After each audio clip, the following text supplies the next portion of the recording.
Good evening all of you. तो कुछ दिन से एक टॉपिक दिमाग में चल रहा था जिस पे मुझे लगा कि डिस्कशन ज़रूरी है करना। एज अ टीचर रिस्पॉन्सिबिलिटी भी है कि कुछ इम्पॉर्टेंट मुद्दे जिन पर एक एनालिसिस बिल्डअप हो सके, कुछ क्लैरिटी बिल्डअप हो सके, उस पर कुछ बात कर ली जाए।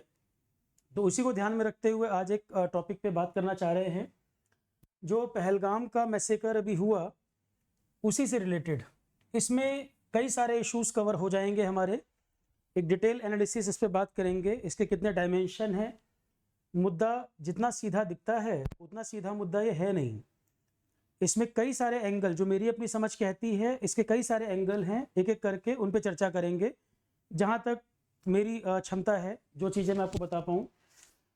इसमें दो पोर्शन है, एक तो है कश्मीर के बारे में जानना, दो पार्ट है इसके। एक तो कश्मीर का बैकग्राउंड क्या है,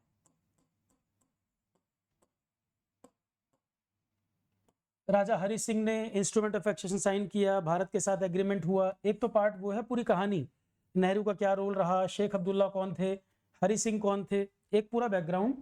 और दूसरा जो बहुत जरूरी है, अभी का सिनेरियो, करंट सिनेरियो क्या चल रहा है, इस पर हमें बात करनी है। ये दो पार्ट हैं इसके। तो एक वीडियो यूट्यूब पे, अगर आपको बहुत अच्छे से टॉपिक समझना है तो एक वीडियो मेरा यूट्यूब पे पड़ा हुआ है जो कश्मीर का बैकग्राउंड है। एक वीडियो तो ये देख सकते हैं जिसमें story of Kashmir and Nehru, Saurabh Kumar Pandey type करेंगे यूट्यूब पे आ जाएगा, the story of Kashmir and Nehru. लगभग 1.5 घंटे का है, इसमें आपको ये पता लग जाएगा फॉर्मेशन वगैरह कैसे हुआ, इसका इतिहास क्या था। आज हम जो चर्चा करेंगे वो इसके करंट सिनेरियो में, कि पहलगाम की जो दुर्घटना अभी हुई है, जो मैसेकर नरसंहार हुआ है, उससे रिलेटेड और अभी करंट में चल क्या रहा है, मुद्दा है क्या। देखो इसके 3-4 एंगल हैं। एक तो इंडिया से रिलेटेड, दूसरा है पाकिस्तान से रिलेटेड, तीसरा इसमें कश्मीर का लोकल, क्या इशू है कश्मीर का लोकल, और चौथा है इंटरनेशनल कम्युनिटी का इन्वॉल्वमेंट। तो इसको समझने के लिए इन सबको हमें डिस्कस करना होगा एक एक करके। इंडिया, पाकिस्तान, कश्मीर और इंटरनेशनल कम्युनिटी, किसका कहां पर क्या रोल है, क्या किसका कंसर्न है, वो सारी बातें इस पे करेंगे और ये मुद्दा जा किस तरफ रहा है। देखो सबसे पहले हम समझें, इसमें कुछ टॉपिक आप न्यूज में लगातार सुन रहे हैं। जैसे आपने एक टॉपिक अभी सुना कि इंडस वाटर ट्रीटी, भारत ने क्या कह दिया कि इंडस वाटर ट्रीटी हम कैंसिल कर रहे हैं, सस्पेंड कर रहे हैं। दूसरा बहुत चर्चा में है शिमला एग्रीमेंट,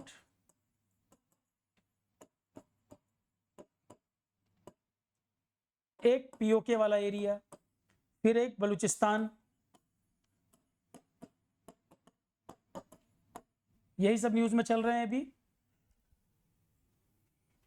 ठीक है, एक एक करके जरा चर्चा करें।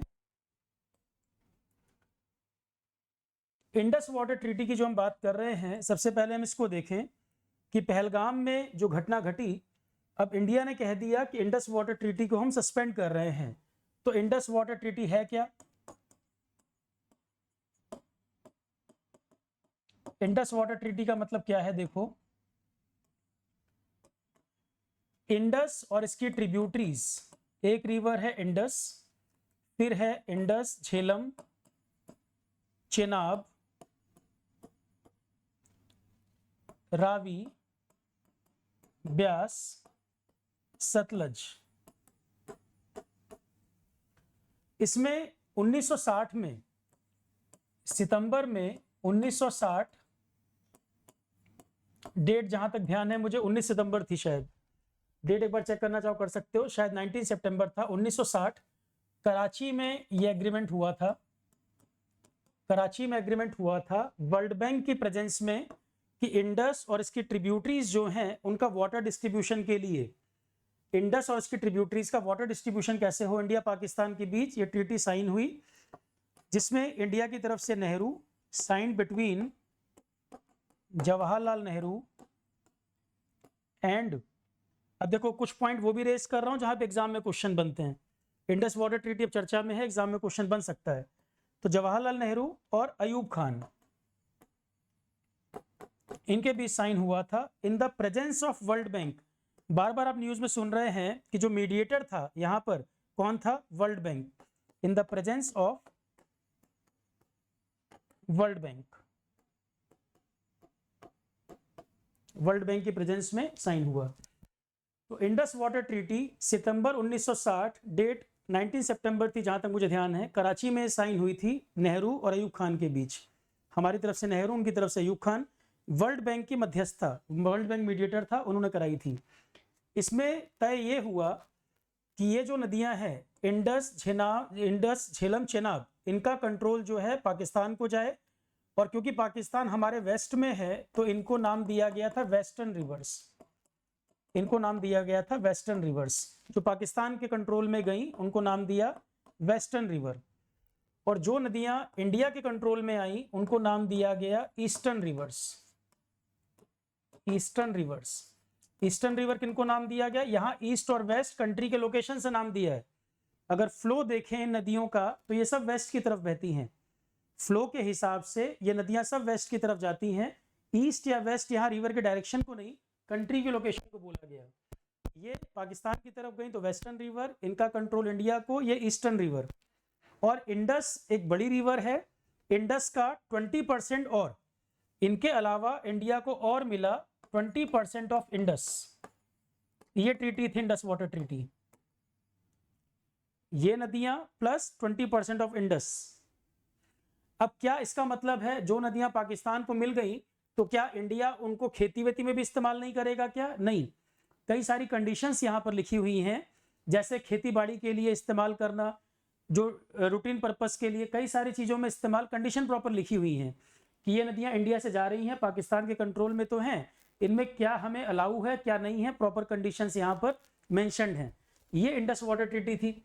अभी पहलगाम जो मैसेकर हुआ, जो नरसंहार हुआ, इंडिया ने कहा इंडस वाटर ट्रीटी को हम खत्म नहीं, सस्पेंड कर देते हैं, सस्पेंड कर देते हैं। तो अब इसमें बात क्या आती है, इंडस वाटर ट्रीटी को सस्पेंड कर देते हैं तो ये हुई है वर्ल्ड बैंक की प्रेजेंस में, जिसकी साइंड कॉपी है वो वर्ल्ड बैंक के पास है, वर्ल्ड बैंक की प्रेजेंस में हुई। वर्ल्ड बैंक को सबसे ज्यादा कंट्रीब्यूट करता है अमेरिका, इसका मतलब अमेरिका का रोल यहाँ पर बहुत इंपॉर्टेंट हो जाता है। और भी कंट्री फंडिंग करते हैं पर सबसे ज्यादा फंडिंग अमेरिका से आती है वर्ल्ड बैंक को। तो अमेरिका के रिलेशन किससे कैसे हैं, ये बड़ा इंपॉर्टेंट है। जो जैसा दिखता है रियल में वैसा हो ऐसा जरूरी नहीं है, कुछ लोगों के दो चेहरे भी हो सकते हैं, तो जो जैसा दिखता है बिल्कुल वैसा ही है ऐसा कंफर्म नहीं हो सकता। अभी अलग अलग कई सारी कंट्री का जिक्र आएगा यहाँ पर। तो अमेरिका का रिलेशन अभी कैसा होगा ये बड़ा इंपॉर्टेंट है। ठीक, बैकग्राउंड पे बात भी करनी पड़ेगी, पहले क्या रहा है। तो नेहरू अयूब खान के बीच साइन हुआ था वर्ल्ड बैंक की प्रेजेंस में, और वर्ल्ड बैंक में सबसे ज्यादा कंट्रीब्यूट करता है अमेरिका। तो ये ट्रीटी के ऊपर आगे स्थिति क्या बनेगी उसमें अमेरिका का एक अहम रोल हो जाएगा। आपने अपनी तरफ से कह दिया कि इंडस वाटर ट्रीटी हम सस्पेंड कर दे रहे हैं, तो इसमें अमेरिका का रोल भी बड़ा इंपॉर्टेंट हो जाएगा, क्योंकि वर्ल्ड बैंक का मतलब आप समझिए फंडिंग सबसे ज्यादा अमेरिका करता है, तो उसका रोल यहाँ बड़ा क्रूशियल हो जाएगा। दूसरी बात, आप कह रहे हैं कि पानी हम रोक देंगे, पानी आप रोक देंगे तो आपके पास उतना इंफ्रास्ट्रक्चर चाहिए पानी को रोकने का, नहीं तो यहाँ फ्लड आ जाएगा। कुछ डैम ऑलरेडी इंडिया के बने हुए हैं, जैसे किशन गंगा के ऊपर प्रोजेक्ट है एक हमारा पकुलदुल डैम, कुछ अंडर कंस्ट्रक्शन है, कुछ बने हुए हैं। और डैम है हमारे पढ़ाए हुए, मैंने आपको ज्योग्राफी वगैरह में भी, सलल है, दुलहस्ती है, बागलीहार है, तो कुछ और डैम हमारे सब ज्योग्राफी में लिस्ट पढ़ाई हुई है हमने, जैसे झेलम की एक सहायक नदी किशन गंगा, उस पे डैम। तो कुछ डैम वगैरह बने तो हैं, पर ये सारी नदियों में जितना फ्लो आ रहा है सबको रोकने की व्यवस्था हमारे पास है क्या? नहीं। क्या सब पर डैम है? क्या झेलम के ऊपर भी वर्किंग डैम आपके पास है? क्या सारी नदियों पे आपने बनाया हुआ? नहीं, कुछ पर हमारे पास इंफ्रास्ट्रक्चर है, कुछ पर नहीं है। क्या कंप्लीट इंफ्रास्ट्रक्चर वाटर को रोकने का हमारे पास मौजूद है? आंसर है नहीं।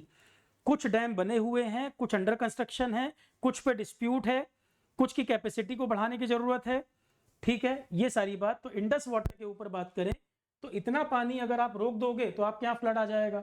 या तो आपके पास व्यवस्था हो इसको डाइवर्ट करने की, जैसे भाखड़ा नांगल डैम जहां है वहां से आप इंदिरा गांधी कैनाल निकाल लिए, राजस्थान में पानी मिल गया, लाइफलाइन है वहां की, तो उस तरह से और भी इंफ्रास्ट्रक्चर कुछ बनाने की जरूरत पड़ेगी अगर आपको भविष्य में भी कुछ करना है यहाँ पर। तो एक बात तो है कि पानी आप रोकोगे, पहले चाहिए इंफ्रास्ट्रक्चर। और आज की डेट में अगर आप सोचो कि इमिडिएटली हम ये पानी रोक देंगे तो फ्लड अपने यहाँ आ जाएगा। और अभी आपने देखा कि एक्सेस पानी हो गया तो पानी छोड़ना पड़ा, पीओके में फ्लड आ गया। अभी आपने देखा झेलम में एक्सेस पानी छोड़ना पड़ गया, वहां फ्लड आ गया। तो मीडिया की देखो बहुत बड़ी एक जिम्मेदारी होती है, क्या दिखा रहे हैं। सिर्फ मीडिया चैनल देखोगे, बस वॉर हो जाए, अटैक हो गया, इतने गैर जिम्मेदारा काम कर रहे हैं कई समय से। कई इंपॉर्टेंट मुद्दे जो इस तरह से मतलब इस तरीके से डिस्कस नहीं होते जैसा ये कर रहे हैं, मतलब सोच ही नहीं रहे हैं किस मामले की सेंसिटिविटी कितनी है। यही गलती इन्होंने ताज होटल अटैक हुआ तब ये गलती की, कंधार का मामला तब ये गलती की, करगिल वॉर में मूवमेंट बता रहे हैं, क्या प्लानिंग डिस्कशन हो रहे हैं ये डिस्कस कर रहे हैं। आईबी मंत्रालय ने अभी अनाउंस भी कर दिया, ये नोटिस भी दे दिया कि भाई सब कुछ मत दिखाने लग जाओ मीडिया में, पर टीआरपी के चक्कर में, व्यू के चक्कर में कुछ भी चल रहा है, इनको पता ही नहीं है किस मामले की सेंसिटिविटी कितनी है, और जिन चीजों पे बात करनी है वो करेंगे नहीं। तो इंडस वाटर ट्रीटी की जहां तक बात है, अगर आप कह रहे हैं पानी पूरा रोकना है तो उतना इंफ्रास्ट्रक्चर रातों रात नहीं बनेगा, आपको ओवर द टाइम बिल्डअप करना पड़ेगा, और वर्ल्ड बैंक का भी रोल इसमें आगे जाके आपको दिखेगा। ऐसा नहीं आपने एक तरफा सस्पेंड कर दिया तो वर्ल्ड बैंक इसमें इंटरवीन नहीं करेगा या अमेरिका कुछ स्टेटमेंट नहीं देगा। ये एक इंटरनेशनल मुद्दा है अपने आप में। दूसरा, पानी रोकने के लिए इंफ्रास्ट्रक्चर जितना चाहिए वो आपको बिल्डअप करना पड़ेगा, आज की डेट में सफिशिएंट नहीं है। फिर आप कह रहे हैं, एक स्टेटमेंट आया कि नदियों में क्षमता बढ़ाई जाएगी पानी को रोकने की, हम सिल्ट क्लीनिंग करेंगे। ये सुन रहे होंगे आप बार बार, एग्जाम में इस पे क्वेश्चन बहुत बनते हैं सिल्ट मैनेजमेंट के ऊपर। अपने यहाँ बिहार में कोसी नदी लगभग हर साल बाढ़ आती है, और उसका एक बहुत बड़ा कारण है ज्यादा सिल्ट जमा होना। कई नदियों में बाढ़ का कारण, बाढ़ के कई रीजन होते हैं, उसमें एक कारण होता है एक्सेसिव सिल्ट, कि नदियां जब पहाड़ों से आ रही हैं अपने साथ गाद सिल्ट लेकर आ रही हैं, मिट्टी वगैरह, वो नदी के नीचे बैठती जाती है और रिवर कैरिंग कैपेसिटी कम होती जाती है, वाटर कैरिंग कैपेसिटी रिवर का कम होता जाता है, और पानी ऊपर से आएगा तो बाढ़ आ जाएगी। तो सिल्ट मैनेजमेंट यहां करोगे, यहां इन नदियों में क्यों नहीं कर रहे? सिल्ट मैनेजमेंट यहां स्टोरेज कैपेसिटी ठीक है यहां करो, पाकिस्तान से टसल चल रही वहां करिए, पर जो फ्लड आती है हर साल, तो उसके लिए किसी का इंतजार कर रहे हैं क्या? कितना नुकसान एसेट्स का होता है। अगर आप ये काम कर सकते हैं तो उन नदियों में भी करना चाहिए जहां पर हर साल बाढ़ की स्थिति बनती है, रिसोर्सेज बहुत वेस्ट होते, बहुत बर्बाद होते हैं। सिल्ट मैनेजमेंट यहां करिए, पर इन नदियों को भी ध्यान रखिए, ठीक है। एक पॉइंट ये। दूसरा, तो इंडस वाटर ट्रीटी की आपने बात की कि इंडस वाटर ट्रीटी को हम खत्म कर देते हैं, और भी कई सारी बातें की, सारे वीजा रद्द किए जाएं, पाकिस्तान से जो लोग आए वापस लौट जाएं, पाकिस्तान उच्चायोग को बंद कर दें, कई सारे पॉइंट इस पे कहे गए। बदले में पाकिस्तान ने भी उसी तरह की चीजें कही। पाकिस्तान, उसने एक स्टेटमेंट दिया कि शिमला एग्रीमेंट को हम खत्म कर देते हैं। अब जो मूर्ख है उसके सिर पैर तो है नहीं, क्या बोल रहा है खुद ही नहीं पता। पर मामला जितना सीधा सीधा नजर आता है उतना सीधा ये है नहीं, इसके अंदर कई लेयर हैं जो मेरी अपनी एनालिसिस से समझ कहती है। शिमला एग्रीमेंट इन्होंने बोला हम कैंसिल कर दे, हम खत्म कर रहे हैं। शिमला एग्रीमेंट खत्म कर रहे हैं, इसका मतलब क्या? 1971 वॉर इंदिरा गांधी के समय में जो हुई थी, जो बांग्लादेश फॉर्मेशन हुआ था, बांग्लादेश जो पहले ईस्ट पाकिस्तान हुआ करता था, जो मैंने पहला वीडियो आपको बोला है यूट्यूब पे देखने का, उसमें बांग्लादेश फॉर्मेशन वगैरह भी चर्चा हुई है। तो बांग्लादेश जो बना, इंडियन आर्मी ने सपोर्ट किया इंदिरा गांधी के समय में, ये ईस्ट पाकिस्तान हुआ करता था, अब ये बांग्लादेश हो गया, ठीक, ईस्ट पाकिस्तान। तो 1971 वॉर खत्म हुई 2 जुलाई 1972, इस दिन साइन हुआ था शिमला समझौता। किसके बीच हुआ था? ये था इंदिरा गांधी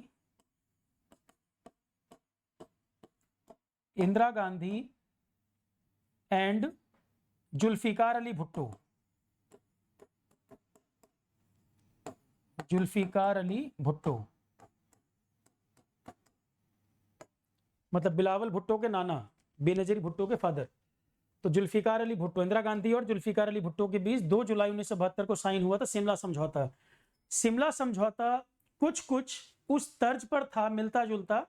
इसके कई पॉइंट आपको सिमिलर टाइप के दिखेंगे, जैसा समझौता 1954 वाला इंडिया चाइना का था, पंचशील। कुछ पॉइंट आपको इसके कॉमन नजर आएंगे। इंडिया चाइना का जो पंचशील समझौता था, पंचशील 5 प्रिंसिपल तय किए गए थे। पंचशील 1954 इंडिया चाइना के बीच के सिद्धांत, दोस्ती के नियम थे ये इंडिया चाइना के बीच।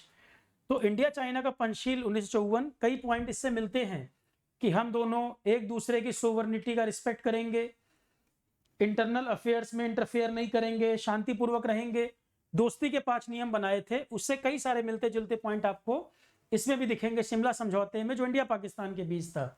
तो 1971 वॉर खत्म हुई, शिमला समझौता हुआ, एक तरह का पीस एग्रीमेंट, एक तरह का पीस एग्रीमेंट। तो इसके पॉइंट क्या है, उसी तरह के पॉइंट जैसे एग्जाम में आ जाए, यूपीएससी पूछ ले, 4 पॉइंट लिखेगा, इनमें कौन कौन शिमला समझौता में थे।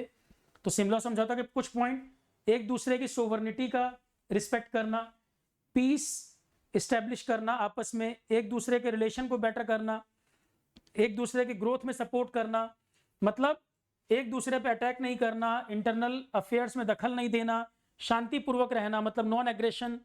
तो ये सब मामले हैं, एक दूसरे की टेरिटोरियल इंटीग्रिटी एंड सोवरेनिटी को सम्मान करना, एक दूसरे की जमीन नहीं कब्जाना, इस तरह के कुछ पॉइंट यहां पर थे।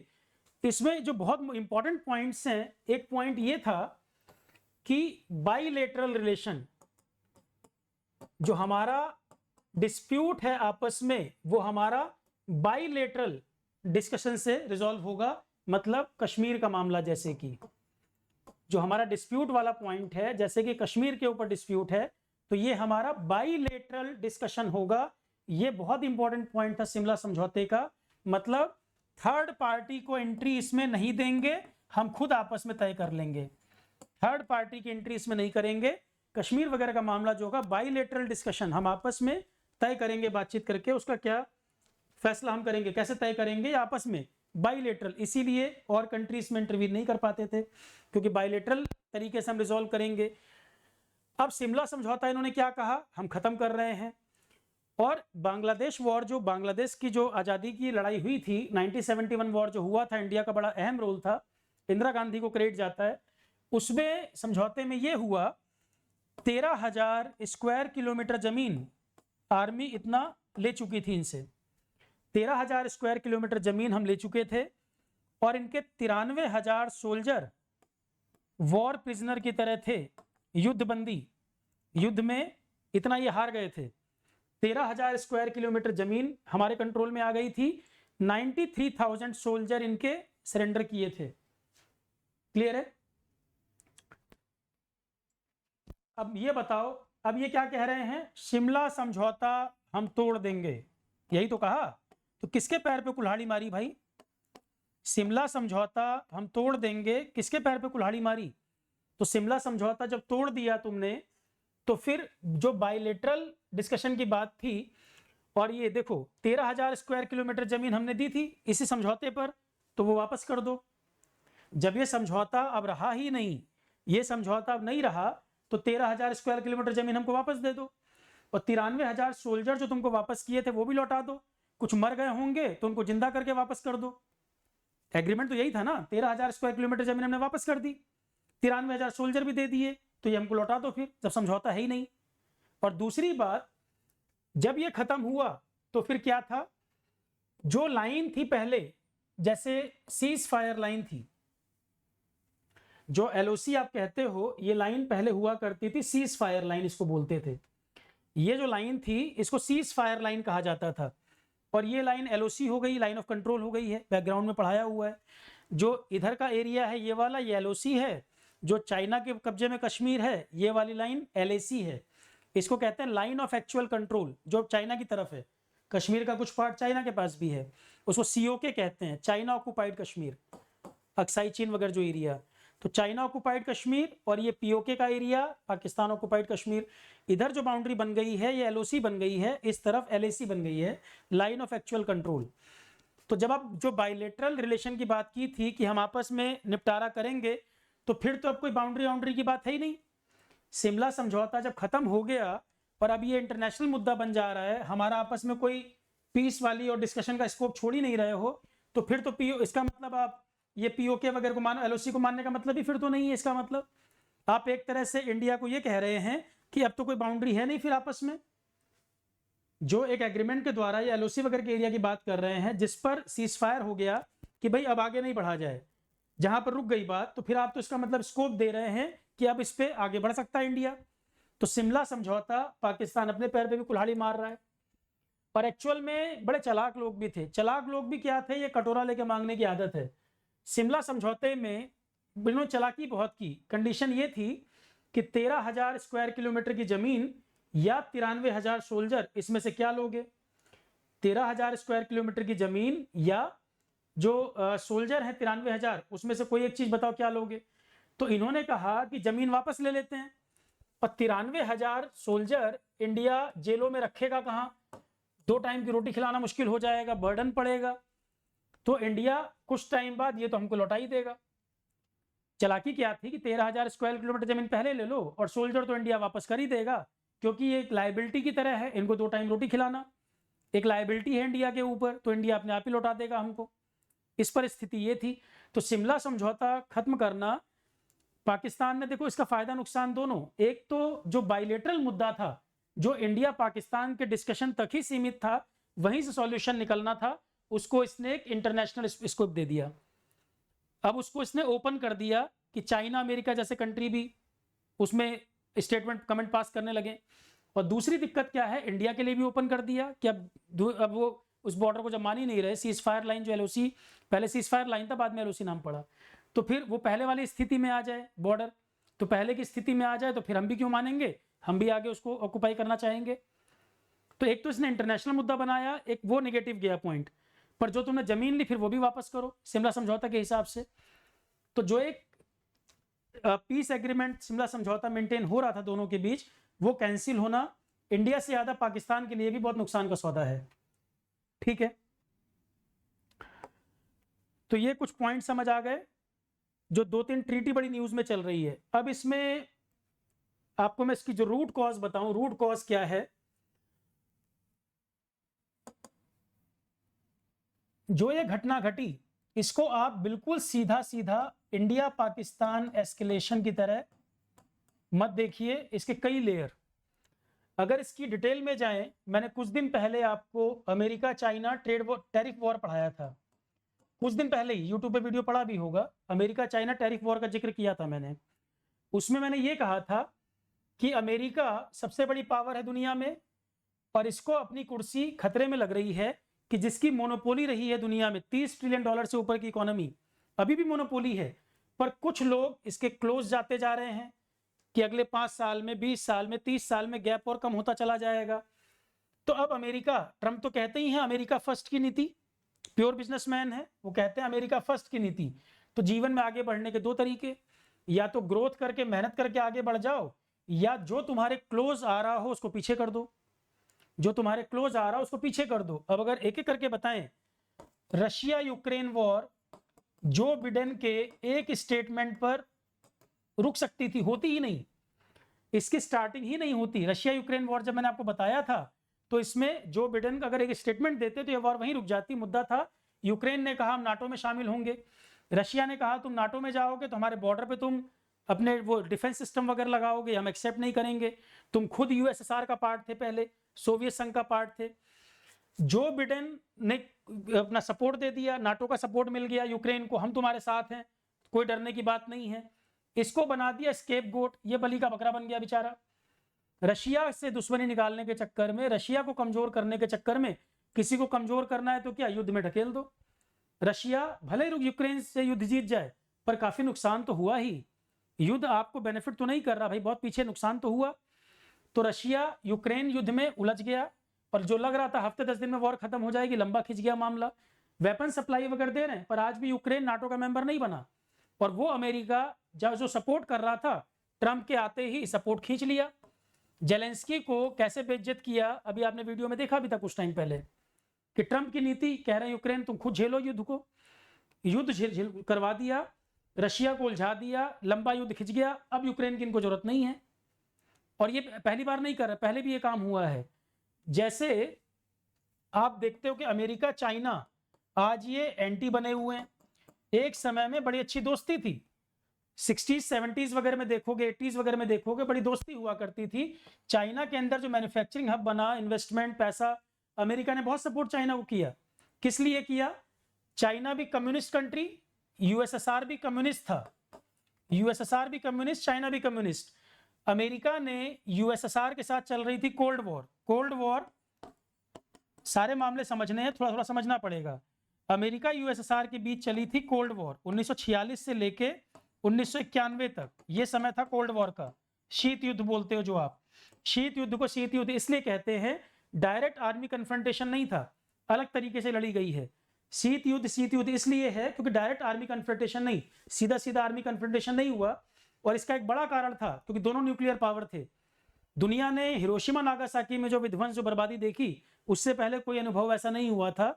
और दोनों न्यूक्लियर पावर थे, किसी की हिम्मत नहीं पड़ती न्यूक्लियर वेपन यूज करने की। अगर एक न्यूक्लियर पावर होता और दूसरा ना होता तो दुनिया शायद दूसरा एग्जाम्पल देख लेती न्यूक्लियर वेपन का। इसीलिए इंडिया ने जब न्यूक्लियर वेपन बनाए, वाजपेयी जी ने यही कहा था कि कोल्ड वॉर में न्यूक्लियर वेपन इस्तेमाल नहीं हुए, दोनों न्यूक्लियर पावर थे। और हम न्यूक्लियर वेपन इसलिए बना रहे हैं क्योंकि पाकिस्तान डेवलप कर रहा है चाइना की मदद से। अगर हम न्यूक्लियर वेपन नहीं बनाएंगे और पाकिस्तान के पास होगा तो रोज धमकाएगा, ब्रेकफास्ट में गिरा दूंगा, लंच में गिरा दूंगा, डिनर के टाइम पे रोज धमकाएगा। अभी जब कुछ नहीं है तब धमका रहा है वो। तो न्यूक्लियर वेपन जरूरी है, इसलिए नहीं कि इंडिया को किसी पे यूज करने हैं। हमारी तो नो फर्स्ट यूज पॉलिसी है, हम पहले यूज नहीं करेंगे, पर शक्ति का संतुलन बना रहे। उनका स्टेटमेंट ये था कि शक्ति का संतुलन बना रहे। तो जब वाजपेयी जी के टाइम पे टेस्ट हुआ था और कांग्रेस अपोज कर रही थी, तो वाजपेयी जी ने यही कहा कि जब इंदिरा गांधी के टाइम पे स्माइलिंग बुद्धा पहली बार टेस्टिंग हुई तो हमने तो सपोर्ट किया था, देश की सुरक्षा का मामला है, हम अपोजिशन में थे। अब मैं पावर में हूं और मैं ट्रायल न्यूक्लियर वेपन का किया हूं, तो कांग्रेस को सपोर्ट करना चाहिए विपक्ष में है तो। कि जब इंदिरा गांधी ने टेस्ट किया, हम विपक्ष में, तो हम सपोर्ट किए स्माइलिंग बुद्धा वाला जो एक्सपेरिमेंट पोखरण में। तो जब हम टेस्ट कर रहे हैं तो आपको सपोर्ट करना चाहिए, देश की सुरक्षा का मामला है ये, ठीक है। न्यूक्लियर के ऊपर भी पूरा वीडियो यूट्यूब पे पड़ा हुआ है, चाहे तो देख सकते हो। न्यूक्लियर इश्यू सौरभ पांडे लिखोगे आ जाएगा। तो कोल्ड वॉर के समय अब ये स्थिति, अब देखो अमेरिका को यूएसएसआर को तोड़ना था, और यूएसएसआर ये भी कम्युनिस्ट कंट्री था, चाइना भी कम्युनिस्ट था, विचारधारा मिल रही थी। तो चाइना को उससे तोड़ने के लिए, यूएसएसआर से दूर करने के लिए, चाइना बड़ा अच्छा भाई है हमारा, चाइना अमेरिका का बड़ा अच्छा भाई बन गया, चाइना को खूब पैसा वैसा दिया। यूएसएसआर जब स्प्लिट हो गया 1991 में, 25 दिसंबर को 15 टुकड़े हो गए, रशिया प्लस 14 कंट्री। पुतिन ने देखा था वो टाइम, तो पुतिन ने देखा है कि किस कॉन्स्पिरेसी के तहत यूएसएसआर टूटा। क्या नाम है? Union Soviet socialist Republic, union Soviet socialist Republic. USSR टूट गया 15 कंट्री में, रशिया प्लस 14 कंट्री में। तो अमेरिका ने चाइना को मिला लिया, कुछ देशों को जोड़ लिया, इसका स्प्लिट कर दिया। और इसके टूटते ही अमेरिका का काम निकल गया, दूध में मक्खी की तरह चाइना को किनारे कर दिया। पढ़ना 80s वगैरह में क्या रिलेशन थे अमेरिका चाइना के, बड़े क्लोज रिलेशन, अच्छे रिलेशन थे। चाइना को दूध में मक्खी की तरह बाहर कर दिया जब काम निकल गया 90s वगैरह में। यही काम अभी पाकिस्तान के रक्षा मंत्री ख्वाजा आसिफ ने क्या कहा, हमने अमेरिका के लिए, यूरोप के लिए, ब्रिटेन के लिए हमने 3 डिकेड तक टेररिज्म को पाला है। इसी तरह का कुछ स्टेटमेंट दिया ना कि 3 दशक तक हम उनके लिए काम करते रहे, डर्टी गेम्स। एक ब्रिटिश जर्नलिस्ट थी शायद, उन्होंने पूछा ख्वाजा आसिफ से टेररिज्म के ऊपर ही, तो उसने जवाब दिया कि जो आप कह रहे हो डर्टी गेम, ये तो हम आप लोगों के लिए करते आए हैं पहले से, क्योंकि पाकिस्तान को फंडिंग मिलती, बहुत पैसा मिलता था, अमेरिका से खुद बहुत पैसा मिलता था। क्यों? अफगानिस्तान के अंदर भी सोवियत संघ को कमजोर करने में पाकिस्तान की मदद ली थी अमेरिका ने। अफगानिस्तान में भी सोवियत संघ हार गया था, कब बहुत कमजोर पड़ गया था, पाकिस्तान की मदद ली थी अमेरिका ने। तो पाकिस्तान ने क्या कहा कि हमने अमेरिका के लिए, यूरोप के लिए, ब्रिटेन भी यूरोपियन कंट्री है, तुम लोगों के लिए मैंने बहुत काम किया है पैसे के लालच में, कि तुम लोग पैसा देते गए और मैं तुम्हारे लिए डर्टी गेम खेलता गया सोवियत संघ के खिलाफ। यही स्टेटमेंट था अभी जो बोला ख्वाजा आसिफ ने। तो ये कोई आज की नई बात नहीं है। सबसे देखो, जो जितनी बड़ी मछली है उसका उतना बड़ा गेम है, और यहां पर कोई परमानेंट दोस्त और परमानेंट दुश्मन नहीं होता। मीडिया के बातों में कहानी मत जाया करो, मीडिया क्या कह रहा है इन सब कहानियों में मत जाया करो जब तक डिटेल एनालिसिस ना कर ली जाए। या तो मीडिया ट्रांसपेरेंट तरीके से पूरी कहानी आपको बताए, टीचर की जिम्मेदारी है वो पूरे एंगल, सारे डायमेंशन आपको बताए, फिर आप उसमें तय करें होना क्या चाहिए और किन किन चीजों पे हमें खुद प्रिकॉशन रखने की जरूरत है। एक नागरिक के तौर पर हम कुछ भी बोल जाते हैं, बड़ा कंट्रोल होना चाहिए, नहीं तो उसका नुकसान कितना भयंकर हो सकता है। ठीक है, तो सब जो जितना बड़ा प्लेयर उसका गेम उतना बड़ा। अमेरिका सबसे बड़ा प्लेयर, सबसे बड़ा खेल। आज तक खेलता रहा। दुनिया में जितनी समस्याएं हैं, अगर उसके रूट कॉज में जाके देखोगे, कहीं ना कहीं आज अमेरिका खुद टेररिज्म से परेशान है, और एक समय पाकिस्तान या और जगह जगह पे जो ग्रुप बनाए हुए, कहीं ना कहीं फंडिंग तो यहीं से मिलती थी, इन्हीं के पास उतना पैसा था, और खुद एक्सेप्ट पूरी दुनिया के सामने है। ये ऐसा नहीं कि मैं कुछ ऐसा बता रहा हूं कि आपको पता नहीं है, ये पूरी दुनिया के सामने है ये चीजें। दूसरे नंबर पे इसके बाद इकोनॉमी है चाइना।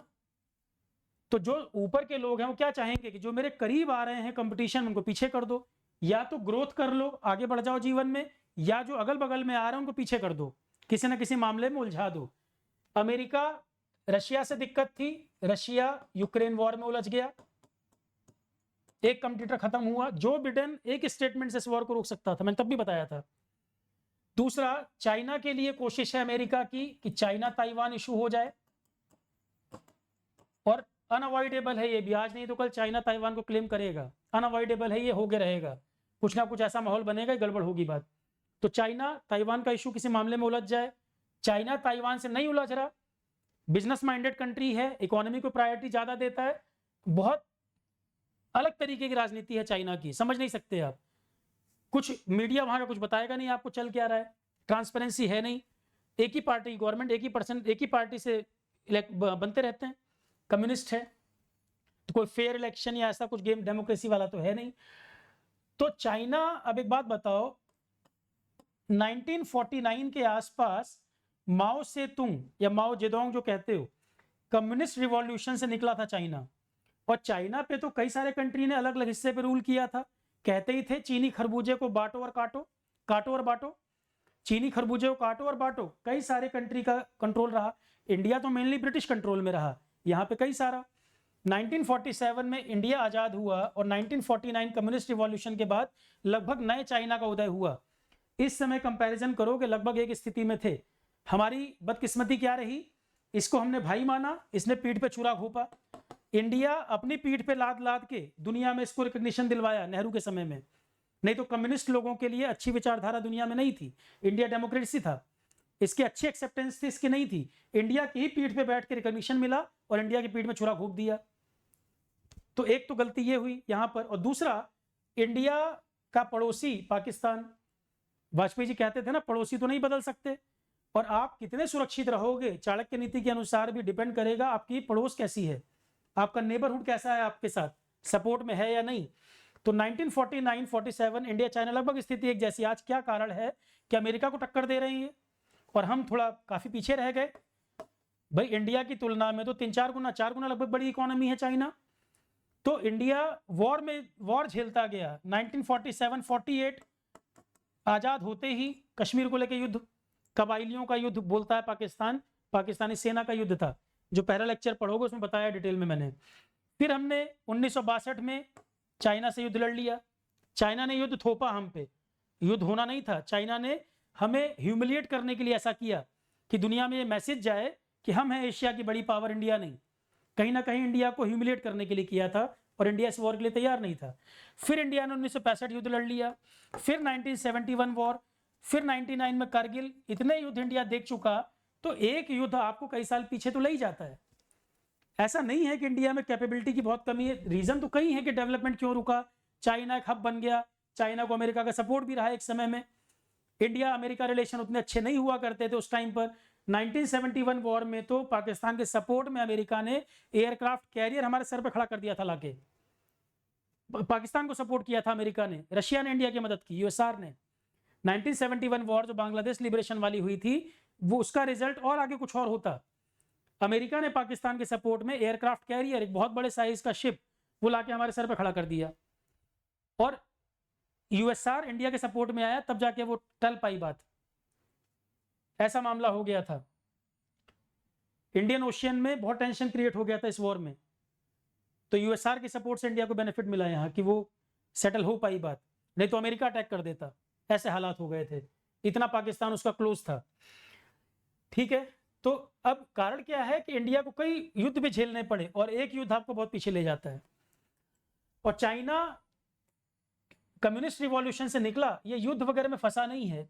आज की स्थिति अगर देखोगे, धमकाना, कब्जा करना सब करता रहेगा, पर मेन फोकस इसका बिजनेस है। इसकी इकोनॉमी पे जब चोट होती है तभी इसको समझ आता है, तभी बिलबिलाता है ये। जब इकोनॉमी पे चोट होती है, नहीं तो फर्क नहीं पड़ता, धमकाएगा, सब बोलेगा, पर इकोनॉमी पे चोट होगी तब भड़केगा। ठीक, अब हालात ये हैं। तो अब ये खेल क्या रहा है, जो आपको बेसिकली ये युद्ध दिख रहा है, मैंने कुछ टाइम पहले बताया था कि इसका अभी जो कारण बन रहा है अमेरिका चाइना टैरिफ वॉर। अब ये दोनों जो बड़ी मछली हैं उनमें लड़ाई हो रही है। अमेरिका चाइना को ताइवान इश्यू तो अभी नहीं आ पाया, तो क्या हुआ, चाइना के ऊपर टैरिफ बढ़ाते चले गए।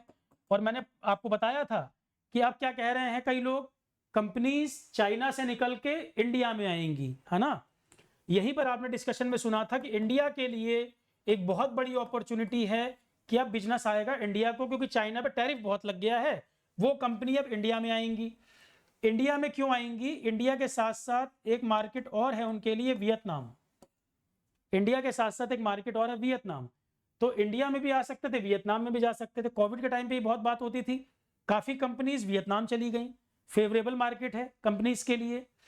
तो इंडिया जाएंगी या वियतनाम जाएंगी। मैंने आपसे कहा था कि चाइना को अगर नुकसान होगा, एशिया में वो एक छत्र राज चाहता है, सबसे बड़ी पावर बने रहना चाहता है, सबकी नाक में दम किए हुए है। साउथ चाइना सी के एरिया में जबरदस्ती कब्जा करते जा रहा है एरिया को, समुद्र में जहां तक इसकी सीमा होनी चाहिए उससे आगे जाके आइलैंड बना रहा है। फिलीपींस और ये वियतनाम सबको दुखी किए हुए है। साउथ चाइना सी, उसके अलावा ईस्ट चाइना सी में जापान के साथ कन्फ्लिक्ट है। इसकी नीति ही है विस्तारवादी नीति, एक्सपेंशन की नीति। अरुणाचल को लेकर आए दिन स्टेटमेंट देता है। ईस्ट चाइना सी में जापान के साथ प्रॉब्लम, बताया था मैंने, एक आइलैंड है जिसका नाम है सेंकाकू। जापान इसको कहता है सेंकाकू और चाइना इसको कहता है डियाऊ। डियाऊ यही आइलैंड है, चाइना जापान सेंकाकू कहता है, चाइना डियाऊ कहता है। इसको क्लेम कर रखा है, अपने लॉ इंप्लीमेंट कर दिए है वहां पर। तो ईस्ट चाइना सी में जापान के साथ कंफ्लिक्ट, ये एरिया। साउथ चाइना सी में कई सारा एरिया है जो कब्जा करके बैठ रहा है। इंटरनेशनल कोर्ट में दुनिया भर के मामले हैं, इंटरनेशनल एग्रीमेंट भी साइन करके बैठा है, समुद्री सीमा कहां तक हो उसको खुद ही वायलेट कर रहा है, खुद भी एक सिग्नेटरी है और उसको नहीं मान रहा। उस एग्रीमेंट का नाम है UNCLOS, UN convention on the law of the. Sea China किया, खुद ही वायलेट कर रहा, नहीं मान रहा उसको। फिलीपींस वगैरह ने इंटरनेशनल कोर्ट में भी डाला, कोर्ट ने डिसीजन भी दे दिया कि चाइना गलत क्लेम कर रहा है, तो भी किसी को नहीं सुनता। पर उसकी इकोनॉमी पे चोट जब होगी तब दिक्कत। अब लोगों ने क्या कहा, टैरिफ पड़ गया चाइना पे, कंपनी आएंगी इंडिया, चाइना को बर्दाश्त कैसे हो सकता है। चाइना को बर्दाश्त नहीं होगा तो फिर इंडिया को कैसे फंसाया जाए, क्योंकि अमेरिका इंडिया के रिलेशन बिल्डअप हो रहे हैं आज की डेट में। और अमेरिका, भाई मैं तो देखो पर्सनली भरोसा नहीं कर सकता, मैं पर्सनली, आप सोचो बहुत भरोसा करूं अमेरिका की बात पर, मैं नहीं कर सकता। कारण क्या है, अभी अमेरिका को चाइना को काउंटर करना है कि सेकंड पोजीशन पे चाइना जो चल रहा है, अमेरिका के लिए बड़ा खतरा बन रहा है।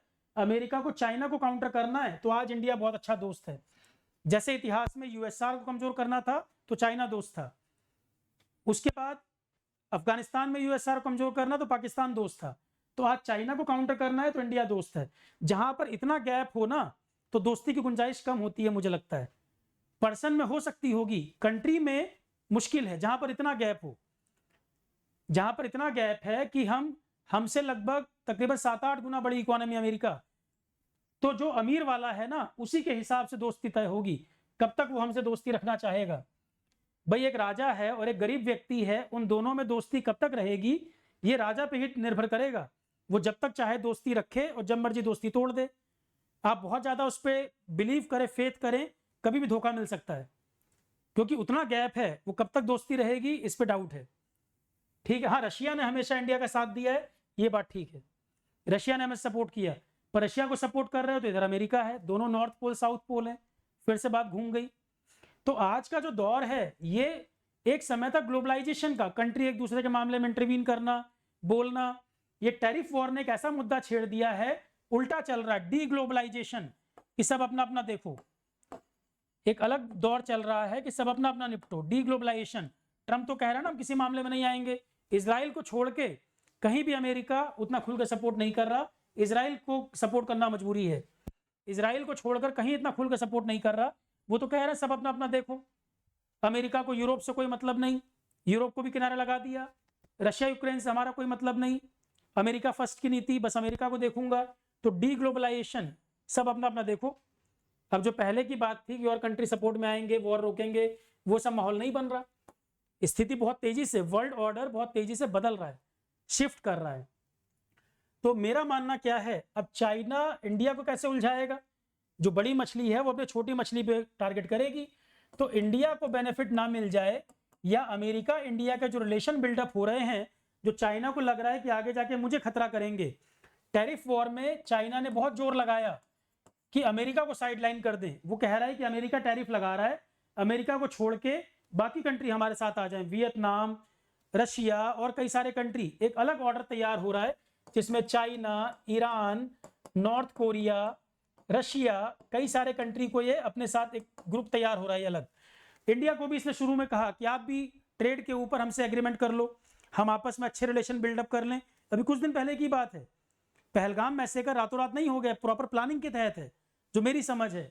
तो चाइना ने इंडिया को भी कहा कि ट्रेड को लेकर हम आपस में कर लें, इंडिया बहुत बड़ा मार्केट है चाइना के लिए भी। तो यहां पर इंडिया अब अमेरिका के क्लोज है। आज की स्थिति यह है कि अमेरिका चाइना, अभी जेडी वेंस आए, इतना गंदा स्टेटमेंट ट्रंप ने अभी दिया था टैरिफ जब लगाए, मतलब मैं एज ए टीचर बोल भी नहीं सकता हूं क्या कहा था, अब पढ़िएगा। उसने कहा था मैं टैरिफ लगा रहा हूं, अभी कुछ दिन पहले देखना लाइन लगेगी लोगों की हमसे डील करने के लिए, नेगोशिएट करने के लिए, तब मैं एक एक करके राजा महाराजा की तरह अपने हिसाब से एग्रीमेंट नेगोशिएट करूंगा। इतना गंदा स्टेटमेंट दिया था ट्रंप ने कि पढ़िएगा, मीडिया दिखाएगा नहीं आपको, पढ़िएगा क्या कहा था। और अभी जेडी वेंस आया, किन किन चीजों पे हमने एग्रीमेंट कर लिए हैं जरा देखना, और किस किस परसेंटेज पे एग्री किए हैं हम, ये बात भी होनी चाहिए। ठीक है, तो चाइना ने इंडिया को उलझाने के लिए, अब चाइना के प्रॉक्सी कौन है? चाइना का प्रॉक्सी ही है पाकिस्तान, आज की डेट में कुछ और नहीं है। पाकिस्तान की अपनी इतनी औकात नहीं है कि सीधे आपको धमका देगा या ऐसा मैसेकर प्लान करे। जो काम अमेरिका पाकिस्तान में किया करता था, बहुत ज्यादा पैसा देकर मनमानी कराता था, वो काम आज की डेट में ये कर रहा है। इतने चाइना का पैसा लगा हुआ है, ग्वादर पोर्ट है, सीपीसी प्रोजेक्ट है, दुनिया भर की फंडिंग कर रखा है। कोई बड़ी बात नहीं, आगे जाके चाइना कह दे कि पाकिस्तान तो हमारा ही उपनिवेश की तरह बन गया, जैसे हांगकांग हमारा हिस्सा है।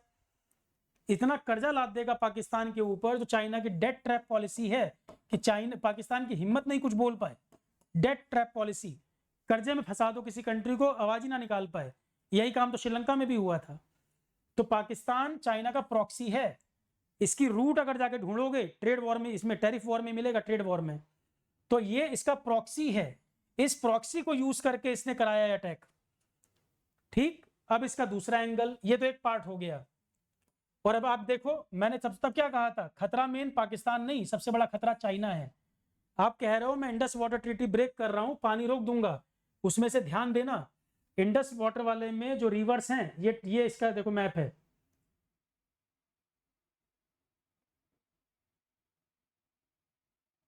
इंडस वाटर सिस्टम की बात करेंगे, ये उसका मैप है। देखो, आप कहते हो कि इंडस का पानी हम रोक देंगे, इंडस का पानी रोक दोगे तो इसमें से 6 नदियां हैं, इंडस और उसकी ट्रिब्यूटरी मिला के टोटल 6 नदियां हैं भाई। 4 तो इंडिया से आ रही हैं, 2 का ओरिजिन ये पड़ता है मानसरोवर के पास। 2 नदियां इसमें से मानसरोवर, और एक तीसरी रिवर भी चाइना के पास, ब्रह्मपुत्रा। इंडस का ओरिजिन मानसरोवर, तिब्बत क्षेत्र, मानसरोवर ये कश्मीर के उसमें चाइना के पास है, चाइना के कब्जे में। और दूसरी राक्षस ताल का एरिया सतलज, ये भी चाइना का एरिया। तो जो 6 नदियां बोल रहे हो, इसमें से 2 तो चाइना से ही आ रही हैं। तो जब चाइना ने ही अगर कॉन्स्पिरेसी की है अंदर अंदर, तो आप कह रहे हो मैं टोटी से पानी बंद करूंगा, चाइना कह रहा है मैं टंकी से बंद कर दूंगा। ये 2 नदियां मैं टंकी से बंद कर दूंगा पानी, तुम टोटी से बंद करो, कह रहा मैं टंकी से बंद करूंगा। अभी दूसरी खबर, ब्रह्मपुत्रा, ये दोनों तो आती हैं वेस्ट की तरफ, इंडस और सतलज आती हैं वेस्ट की तरफ, यहीं से निकलती है ब्रह्मपुत्रा, वो ऐसे घूम के अरुणाचल में आती है, ऐसे बेंड होकर, ज्योग्राफी में सब पढ़ाया हुआ है।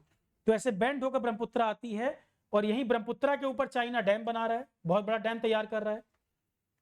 अब जब पानी की कमी होगी तब रोक लेगा अपने पास, ज्यादा पानी आएगा तो इधर बहा देगा। तो पाकिस्तान पे हम तो प्रेशर डाल देंगे, पर हम पे प्रेशर क्रिएट करेगा, ये समस्या यहां से है। तो मेन प्रॉब्लम पाकिस्तान से बड़ी प्रॉब्लम चाइना है। और अगर ये मुद्दा एस्केलेट होता है तो आप देखेंगे ये खुल के सामने आ जाएगा, एक्सपोज हो जाएगा। ये यूनाइटेड नेशन वगैरह में भी चर्चा जो हो रही है, डिस्कशन जो हो रहे हैं, हर जगह ये इंडिया को बिट्रे कर रहा है चाइना, खुल के पाकिस्तान के सपोर्ट में।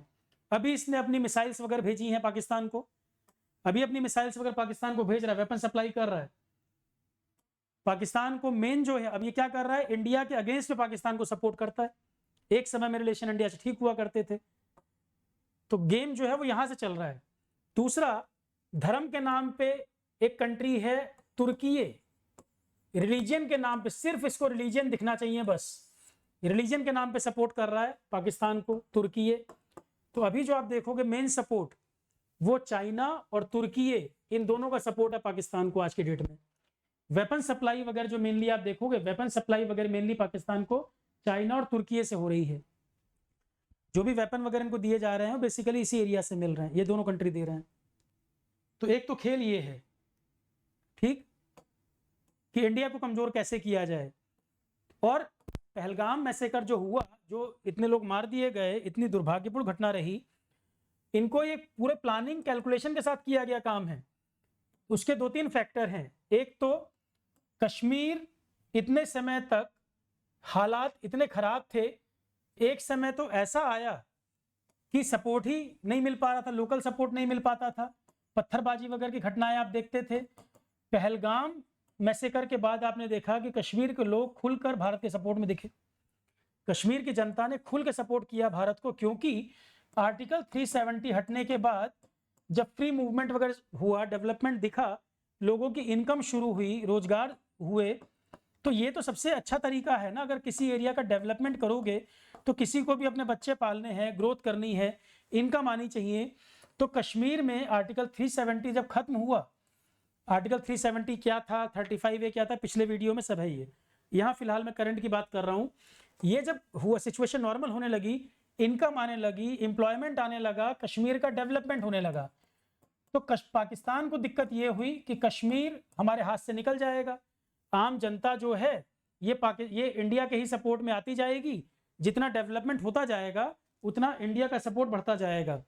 तो कुछ ना कुछ घटना ऐसी कर दें यहाँ पर कि जो मामला गड़बड़ हो जाए, लोग आना कश्मीर में बंद कर दें, फिर हम अपना प्रोपेगेंडा चलाएं। अब वो उल्टा पड़ गया, कॉन्स्पिरेसी बड़ी खतरनाक थी, लोगों ने बड़ी समझदारी दिखाई यहाँ पे इंडिया की जनता ने बहुत समझदारी दिखाई, प्रोपेगेंडा कुछ और था इनका। दो एंगल पे गड़बड़ करना चाहते थे ये चाहते थे, एक तो जो धर्म पूछ के लोगों को मारा, ये चाहते थे रिलीजियन के बेसिस पे यहाँ पर गड़बड़ हो जाए मामला। सांप्रदायिकता जो पिछले कुछ साल में भारत में बढ़ी है, और इसके लिए जो लोग इस तरह की चीजें कर रहे हैं, ये हर व्यक्ति जिम्मेदार है। धर्म के नाम पे जो लोग सांप्रदायिकता को बढ़ा रहे हैं, अच्छा कितने नाम पे मुझे बताओ। कहीं पे चल रहा है भाषा के नाम पे, महाराष्ट्र में मराठी बोलो, कहीं चल रहा है कन्नड़ा बोलो, कर्नाटका में इंग्लिश से दिक्कत नहीं है। ब्रिटिश यहाँ पे रूल करके गए, सबको एक्सप्लॉइट किया, सबको मारा, अंग्रेजी से किसी को दिक्कत नहीं है, उल्टा अंग्रेजी को प्राउड की भाषा समझते हैं। कहते हैं पार्टीशन किसने कराया, गांधी ने कराया। गांधी ने कराया कि अंग्रेजों ने कराया? पार्टीशन अंग्रेजों की देन है, उनकी स्ट्रेटजी का हिस्सा था। जाते जाते ऐसा बीज बो गए कि नस्लें झेल रही हैं उसको। तो जो नफरत ब्रिटिशर से होनी चाहिए थी वो आपस में ही, अरे मराठी भी इंडिया की भाषा है, कन्नड़ा भी इंडिया की है, हिंदी भी इंडिया की है, हिंदी कन्नड़ा मराठी इन लैंग्वेज में लेके वो डिस्प्यूट कर रहे हैं। क्या लोगों की समझ है? इंग्लिश को लेकर जो होना चाहिए, बल्कि इंग्लिश को प्राउड की तरह देखेंगे। हिंदी आती होगी तो भी जानबूझ के इंग्लिश बोलना है, बच्चा इंग्लिश मीडियम में पढ़े, तो इंग्लिश को लेकर जो होना चाहिए वो हिंदी को लेकर हो रहा है। चाइना अपनी भाषा को प्रायोरिटी देता है, रशिया इंग्लिश को इतना वेटेज नहीं देते वो लोग। तो यहां पे तो लोग कितने नाम पे गड़बड़ कर रहे हैं। सबसे बड़े दुश्मन देश के खुद वो लोग हैं जो देश को जात के नाम पे, धर्म के नाम पे, भाषा के नाम पे, इन चीजों में डिवाइड कर रहे हैं अपनी छोटी सी राजनीति के लिए। राजनीति भी तभी चलेगी जब देश रहेगा, देश नहीं होगा तो राजनीति क्या करोगे। कितने सेंसिटिव ये मामले हैं, आज तुम्हें समझ आता होगा गांधी, नेहरू, पटेल, इनका क्या योगदान है। नेहरू की फॉरेन पॉलिसी कि तुम्हारे पड़ोस में चाइना से, पाकिस्तान से दिक्कत थी, पर कई सारे पड़ोसियों से अच्छे रिलेशन थे। आज बांग्लादेश उठा के देख लो, पड़ोस में क्या स्थिति है। बांग्लादेश, नेपाल, मालदीव्स, उसके बाद देख लीजिए चाइना, तो समझ ही रहे हो क्या कहना चाह रहे हैं। पाकिस्तान, लाइन से देख लो। भूटान हमारा अच्छा एलाई है, चलो भूटान हमारा अच्छा एलाई है, या रिलेशन ईरान से ठीक रहे हैं। इजराइल हमारा बहुत अच्छा एलाई है, पर इजराइल से दिक्कत क्या, वो खुद ही वॉर में फंसा हुआ है। इजराइल खुद ही वॉर में फंसा हुआ है, तो पहले वो अपनी वॉर को देखेगा जो वहां स्थिति बनी हुई है। तो ये सब कंट्रीज है फॉरेन पॉलिसी, भाई इस पे बात नहीं होगी। हमारी विदेश नीति अगर मजबूत रहती तो बांग्लादेश, नेपाल, मालदीव, ये तो बड़ी दिक्कत की बात हो गई। और दूसरी परेशानी क्या है कि चिकन नेक का जो एरिया है, सिलीगुड़ी कॉरिडोर, मैप देखो नॉर्थ ईस्ट का, नीचे बांग्लादेश, इधर ऊपर चाइना, ये चिकन नेक का जो एरिया है, इतने ऐसा नैरो नेक है, पूरा नॉर्थ ईस्ट भारत का इससे जुड़ा हुआ है। सब लोग मीडिया पे वॉर वॉर चिल्ला रहे हैं, वॉर हमेशा अंतिम सॉल्यूशन होना चाहिए। और जो हमारी बदकिस्मती कह लो कि पड़ोसी ऐसा मिला है कि आप अवॉइड नहीं कर पाओगे वॉर। वॉर तो इंडिया को झेलना ही पड़ेगा, चाहे अभी हो, चाहे 6 महीने बाद, चाहे 5 साल बाद। जब तक वहां पर स्टेबल गवर्नमेंट नहीं बन पाएगी। इमरान खान से एक उम्मीद थी कि थोड़े समझदार व्यक्ति थे औरों की तुलना में, नहीं तो वहां आर्मी जो चाहती है वही करती है। डमी गवर्नमेंट चलती है, सब कुछ आर्मी डील करता है। जब आर्मी को लगता है कि चीजें हमारे कंट्रोल से निकल रही हैं, जनता का जो अटेंशन डाइवर्ट करने के लिए वॉर शुरू कर दो, कोई इस तरह की घटना कर दो। क्योंकि पाकिस्तान में प्रॉब्लम क्या है, बलूचिस्तान सेपरेशन डिमांड कर रहा है, जो BLA है, बलूचिस्तान लिबरेशन आर्मी लिबरेशन चाहती है, बलूचिस्तान को अलग करना, सिंध का एरिया। तो कई जगह पाकिस्तान में दिक्कत चल रही, विरोध हो रहा है। अभी जाफरा एक्सप्रेस वाला कांड हो गया। तो पाकिस्तान आर्मी क्या कर रही है, सारे मुद्दे को डाइवर्ट करने के लिए कश्मीर का कुछ शुरू कर दो, सारे मुद्दे को डाइवर्ट करने के लिए कश्मीर का राग अलापना शुरू कर देंगे। और आर्मी चीफ जो है, क्योंकि आर्मी का कोई रिलीवेंस नहीं रह जा रहा, आर्मी को बलूचिस्तान में पीटा जा रहा है, वहां जो विरोध हो रहे हैं आर्मी उसको संभाल ही नहीं पा रही है। तो जो आर्मी चीफ है अपनी रिलीवेंस बनाए रखने के लिए, मुद्दा डाइवर्ट करने के लिए ये शुरू कर दे रहा है कि कितना बड़ा मुद्दा ले आओ कि लोग अपना जो रीजनल कन्फ्लिक्ट है छोड़कर कश्मीर पे बिजी हो जाएं। तो अटेंशन डाइवर्ट करने के लिए कर रहा है। दूसरा, उसके पीछे चाइना का सब टाइमिंग ऐसी है कि JD वेंस इंडिया आया, उसी समय अटैक हो रहा है, उसी समय ट्रेड वॉर चल रही है अमेरिका चाइना। सब कुछ रातों रात नहीं हो गया, प्रॉपर प्लानिंग है, प्रॉपर प्लानिंग के तहत है। और ये मान के चलिए पाकिस्तान से अगर युद्ध हो रहा है, उसको बैक सपोर्ट चाइना तुर्की का ही रहेगा। सेना आमने सामने आए या ना आए उनकी, पर वो वेपन सप्लाई जो है वो उन्हीं की रहेगी। पाकिस्तान, लोग कह रहे हैं पाकिस्तान के पास तो पैसा नहीं है, भीख मांग रहा है। पाकिस्तान अपने पैसे पर युद्ध नहीं लड़ेगा, सप्लाई वहां से आएगी। इतना कॉमन सेंस तो सभी को होना चाहिए। तो युद्ध थोपने की बात है कि भारत को युद्ध में उलझाना, मुख्य मुद्दा ये है। और पड़ोसी इतना गड़बड़ है, मैं फिर कह रहा हूं, पहलगाम जो मैसेकर हुआ उसका बदला होना चाहिए। युद्ध बिल्कुल अंतिम रास्ता होना चाहिए। मैं इस बात के पक्ष में हूं कि युद्ध बिल्कुल अंतिम रास्ता होना चाहिए। अब आप कहोगे सर अंतिम रास्ते का क्या मतलब है, कब तक हम इंतजाम करेंगे? वॉर आप अवॉइड नहीं कर सकते, ये तो आपको झेलनी ही पड़ेगी। अब थोड़े क्लियर वर्ड, हार्श वर्ड में बता दूं आपको, वॉर अवॉइड नहीं कर पाएंगे और इकोनॉमिक नुकसान जो होगा ये टलेगा नहीं। पर इसकी टाइमिंग क्या अभी हो जाएगा, 6 महीने बाद, 2 साल, 5 साल, 10 साल, जब होगा ये झेलना पड़ेगा। क्योंकि पड़ोस में दिक्कत बहुत बढ़ गई है। जब जब आप ग्रो करोगे, चाइना को परेशानी होगी, अपने प्रॉक्सीज के थ्रू वो आपको कहीं ना कहीं उलझाएगा। हर बड़ी मछली छोटी मछली को उलझाएगी, यही नियम चल रहा है। और सब अपने अपने में, यहाँ कोई दोस्त दुश्मन हमेशा के लिए दोस्त और दुश्मनी नहीं है, मुद्दों के ऊपर दोस्ती दुश्मनी है यहाँ पर। और वॉर जब भी लड़ी जाए, पूरी तरीके से सेल्फ डिपेंडेंट, सिर्फ ये मानते हुए कि अपने पर निर्भर रहकर ही युद्ध हो पाएगा। आप ये उम्मीद करके बैठे कि अमेरिका के भरोसे या रशिया के भरोसे, आज वो हालात नहीं है। रशिया अपने युद्ध में उलझाए, इजराइल अपने युद्ध में उलझाए। और जो सपोर्ट एक बहुत बड़े लेवल पे हो सकता था, आज उतना ही सपोर्ट मिल पाए, क्योंकि भाई अब उनके खुद के घर में परेशानी है। तो सेल्फ डिपेंडेंट पर युद्ध अगर लड़ोगे तो पहली बात अपने दम पे होना चाहिए, पूरी तैयारी खुद की होनी चाहिए। ठीक है, तो इतने बड़े बड़े स्ट्रेटजिस्ट बैठे हुए हैं, सलाहकार बैठे हैं, ये सब कैलकुलेशन लगाया गया होगा कि भाई क्या स्थिति है। पर ये इंडिया की किस्मत में मुझे लगता है लिख गया है कि वॉर से टाल सकते हो कुछ समय के लिए, पर वॉर नहीं होगा जब तक पाकिस्तान में स्टेबल गवर्नमेंट नहीं होगी। देखो पाकिस्तान में भी दिक्कत क्या है कि वहां की पब्लिक अलग, पब्लिक गड़बड़ नहीं है। पब्लिक में 2-4% यहाँ भी गड़बड़ है, 2-4% वहां भी गड़बड़ है। वॉर कर लो 2-4% ही हैं। मेजॉरिटी पब्लिक कोई नहीं चाहेगी युद्ध करना, ना यहाँ ना वहां। भाई जिनकी रोजी रोटी है, बच्चे हैं, वो कोई चाहेंगे? बड़े बड़े लोग जो बातें कर रहे हैं इसी रूम में बैठ के, उनके सबके बच्चे विदेशों में हैं, मरती है आम जनता। और जिसको वॉर का बड़ा उन्माद दिमाग में चढ़ा हुआ है किसी की फैमिली का कोई पर्सन सेना में हो, किसी की फैमिली का कोई पर्सन सेना में हो, उससे पूछना उसके दिल पे क्या बीतती है जब वॉर की बात होती है। जो बड़ा एक मीडिया को लग रहा है कि कोई मसाला मिल गया है, दिन रात वॉर वॉर कर रहे हो, वॉर होना दुर्भाग्य की स्थिति है। कोई रास्ता ना बचा हो तो वॉर ही एक ऑप्शन बचता है। वो चाहे गीता की फिलॉसफी या कहीं से भी देखोगे, वो करना ही पड़ेगा वो, पर वो कोई सेलिब्रेट करने की चीज नहीं है। वॉर कितना कुछ ले जाएगी, कितना नुकसान कर देगी। कई लोग तो बहुत यंग एज में होंगे, 20-22 साल के, उन्होंने अपनी जिंदगी में अभी कोई युद्ध इंडिया वाला देखा नहीं। लास्ट वॉर करगिल, जो मेरा अपना अनुभव है, करगिल वॉर, उस समय का मुझे याद है किस किस तरह के रेडियो प्रसारण आया करते, टीवी पे क्या क्या न्यूज आया करती थी। वॉर जरूर हमने जीत ली, पर क्या इंडिया को नुकसान नहीं हुआ इसका? लोगों का सैलरी डिडक्शन नहीं हुआ, या इस तरह के मैसेज नहीं आए, भाई राशन भी देखना है, सप्लाई भी कैसे पूरी करनी है, और युद्ध जितना लंबा खिंचता है वो सबके लिए बड़ी परेशानी की बात है। एक युद्ध आपको कितना पीछे ले जाएगा वो भी सोचो। पर फिर मैं कह रहा हूं, सारी समस्याएं हैं, पर वॉर ऐसी चीज नहीं है इसको सेलिब्रेट किया जाए कि बस आज ही हमला कर दो, आज ही खत्म कर दो। ये इतनी सिंपल सी बात नहीं है कि आपको सिर्फ पाकिस्तान को टैकल करना है। ऐसे ही रशिया को लगा था कि यूक्रेन को तो एक ही हफ्ते में हरा देंगे, इतना सपोर्ट पीछे से मिला कि आज तक युद्ध चल रहा है। युद्ध शुरू आप करते हैं, खत्म करना आपके कंट्रोल में नहीं होता।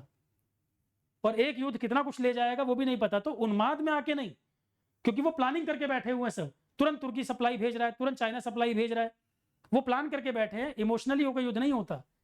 और इतने बड़े बड़े जो एक्सपर्ट बैठे हैं वो सब दिमाग लगा रहे होंगे। मीडिया पे इतना गुस्सा है मुझे इस बात को लेकर, उनके थंबनेल देखो आप। 2-3 दिन से मैं सोच रहा था इस पर हम डिस्कस करें कि नहीं करें, पर उनके वीडियो थंबनेल देखो, लोग किस तरह से बातें कर रहे हैं, उनको थंबनेल देखो कि गुस्सा आ जाएगा कि क्या लिख रहे हो। और मीडिया कंट्रोल से ही बाहर हो चुका ऐसा लगता है। इंफॉर्मेशन ब्रॉडकास्ट मिनिस्ट्री का कल नोटिस आया, मैं लिखने वाला था इसके ऊपर गवर्नमेंट को। कल मैंने देखा नोटिस भी आया कि मीडिया ऐसी कोई बातें पब्लिश ना करे, कि लाइव मूवमेंट बता रहे हो, कौन कहाँ जा रहा है, क्या प्लानिंग हो रही है, ये सब बता रहे हो, कौन किससे मिलने गया ये बता रहे हो। इतना कॉमन सेंस नहीं कि इन बातों को हाइड रखना है। ये गलती कर चुके हो ताज अटैक में, कंधार में, करगिल में, अपने ही नुकसान, अपने ही लोगों का नुकसान कर देते हैं ये टीआरपी और व्यू के चक्कर में। तो ये ऐसा मुद्दा नहीं कि ढोल पीटा जाए, ये सब चीजें बहुत सीक्रेट तरीके से होनी चाहिए। एक बात और, दूसरा जो एंगल था, एक एंगल तो था इस अटैक का कि कश्मीर में जो घटना है, कश्मीर में जो मतलब वो लोग एक नॉर्मल लाइफ की तरफ आ रहे हैं, इनकम बढ़ रही है। बल्कि कुछ लोग क्या कह रहे हैं, कश्मीर में टूरिज्म, अरे भैया टूरिज्म और बढ़ाओ, हाँ सुरक्षा अच्छी कर दो, टूरिज्म और बढ़ना चाहिए ताकि इनको जवाब मिले। अगर इनको जवाब देना है, मेन तो ये है कि टूरिज्म और बढ़ना चाहिए, क्योंकि ये कश्मीर को एक तरह से डिटैच करने की साजिश थी कि लोगों को रोजगार नहीं होगा तो हम फंडिंग करके लोकल लोगों से टेररिज्म बढ़ाएंगे। तो और चोट होनी चाहिए, और डेवलपमेंट होना चाहिए कश्मीर का, टूरिज्म वगैरह और बढ़ना चाहिए, तब जवाब मिलेगा। जब और इकोनॉमी और स्ट्रेंथन होगा तो और बेटर होगा लोगों के लिए। क्योंकि इससे पहले आपने देखा कि पूरा कश्मीर इंडिया के सपोर्ट में लोगों, भाई पहलगाम के मैसेकर के अगेंस्ट में प्रोटेस्ट कर रहा है। जो एक लोकल वहीं का जो लोगों को बचाते हुए उसकी डेथ हो गई, उसको भी गोली मार दी गई, उस पर ही बात होनी चाहिए। राहुल गांधी गए भी उसके यहाँ, तो जिसका जो योगदान रहा है उसको धोना नहीं चाहिए भाई, श्रद्धांजलि उसको भी मिलनी चाहिए, उस पर ही बात होना चाहिए। दूसरी बात, एक सेलेक्टिव अप्रोच इनकी और थी जो ये करना चाहते थे, पर यहां मैं जरूर कहूंगा जनता ने बड़ी समझदारी दिखाई। एक जो सांप्रदायिकता का एक माहौल, अगर मेरे से आप कहो कि सर देखो इसको कोई डिनाई नहीं कर सकता कि ये बढ़ा है और ये नहीं होना चाहिए। सांप्रदायिकता जैसी चीजों की जगह नहीं होना चाहिए, नहीं तो जात के नाम पे, धर्म के नाम पे, क्षेत्र के नाम पे, भाषा के नाम पे, कहीं धर्म के नाम पे कितना लेयर बाय लेयर डिवाइड करते रहोगे सोसाइटी को। जरूरत है कंट्री को यूनाइट होने की। जंग जीतने के लिए बहुत जरूरी है यूनाइट होना। और जो बोलचाल में चाय की दुकान पे और कमेंट कर देते हो, कुछ भी बोल जाते हो, धार्मिक बात बोल दोगे या भाषा के आधार पे बोल दोगे, राजनीति के चक्कर में फंस जाते हो। ये नहीं होना चाहिए, बिल्कुल नहीं होना चाहिए। उल्टा और मजबूती आनी चाहिए, यूनिटी और बढ़ना चाहिए। ये मैसेज जाना चाहिए कि पूरा देश एक है। उनको लग रहा था कि यहां पर अंदर ही अंदर कुछ गड़बड़ हो जाए। उनको ये लग रहा था कि वक्फ कानून बना, उस पर लोगों में नाराजगी है, या और भी कई चीजें हुई बैक टू बैक, तो उनको ये लगा कि पहलगाम मैसेकर में अंदर से भी कोई सपोर्ट ना मिल जाए। बहुत समझदारी लोगों ने दिखाई और इस चीज को रिस्पेक्ट करना चाहिए, इस चीज को वैल्यू करना चाहिए कि टेररिज्म और रिलीजियन, देखो सबसे पहली बात तो देखो मैं आपको क्लियर कट बता दूं एक चीज, पाकिस्तान, ये जो बिल्कुल मूर्ख लेवल की जनता है ना, मूर्ख बिल्कुल जो है, पाकिस्तान और इंडियन मुस्लिम, सबसे पहले तो सबसे घटिया इंसान वो है जो इनको कंपेयर कर रहा है। सबसे बड़ा नुकसान देश का वो कर रहा है जो पाकिस्तान और इंडियन मुस्लिम, ये भाई बर्बाद है, ये इसकी बात ही मत करो। इन लोगों के सम्मान या इनको बिल्कुल अप्रिशिएट किया जाना चाहिए जो सपोर्ट मिला है। इंडियन लोग है भाई, उन्हीं का देश है, सबका देश है, हिंदू मुस्लिम सिख ईसाई सबकी कंट्री है।